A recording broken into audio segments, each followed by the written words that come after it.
বিরোধী দলনেতা শুভেন্দু অধিকারীর গড়ে ধরাশায়ী বিজেপি। কাথি সমবায় ব্যাংকের ভোটে জয় জয়কার তৃণমূল প্রার্থীদের।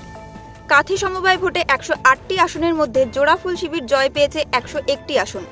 অন্যদিকে বিজেপি পেয়েছে মাত্র 6টি আসন, আর একটি আসনে জয়ী হয়েছেন নির্দল প্রার্থী। ঘাসফুল শিবিরের এই বিপুল জয়ে উচ্ছ্বসিত দলের কর্মী সমর্থকরা।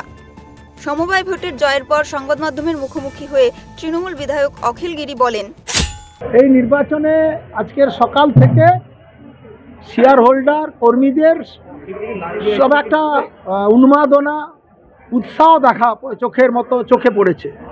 এটা তারপরে রেজাল্ট হয়েছে, মানুষ স্বতঃস্ফূর্তভাবে ভোট দিয়েছে, কোথাও কোনো শান্তি বিঘ্নিত হয়নি, শান্তিপূর্ণভাবে ভোট দিয়েছে। প্রশাসন সম্পূর্ণভাবে সহযোগিতা করেছেন, পুলিশ প্রশাসন অত্যন্ত তৎপরতার সঙ্গে তা নিয়ন্ত্রণ করেছেন। পুলিশ প্রশাসনকে ধন্যবাদ জানাই, যারা নির্বাচন পরিচালনা করেছে প্রশাসনের দিক থেকে তাদেরকে ধন্যবাদ জানাই, এবং সাধারণ মানুষ ভোটার তাদের সবাইকে কৃতজ্ঞতা জানাই যে তারা সুন্দরভাবে ভোট দিতে পেরেছে।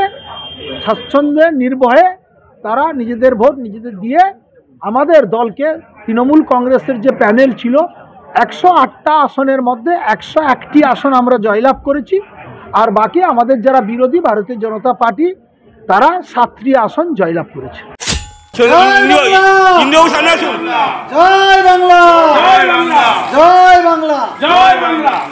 প্রসঙ্গত প্রায় 3 বছর ধরে কাথি সমবায় ব্যাংকে কোনো পরিচালন কমিটি ছিল না। বিশেষ আধিকারিক নিয়োগ করেই ব্যাংকের কাজকর্ম চলছিল। ব্যাংকে পরিচালন কমিটি গঠনের জন্য ভোটের দাবিতে মামলা হয়েছিল আদালতে। অবশেষে কেন্দ্রীয় বাহিনী দিয়ে ভোট করানোর নির্দেশ দিয়েছিল সুপ্রিম কোর্ট। কেন্দ্রীয় বাহিনী দিয়েও সুবিধা হলো না বিজেপির। রবিবার সেই ভোটে বিপুল জয় পেল তৃণমূল। পূর্ব মেদিনীপুর থেকে প্রদীপ মাইতির রিপোর্ট, ওঙ্কার বাংলা।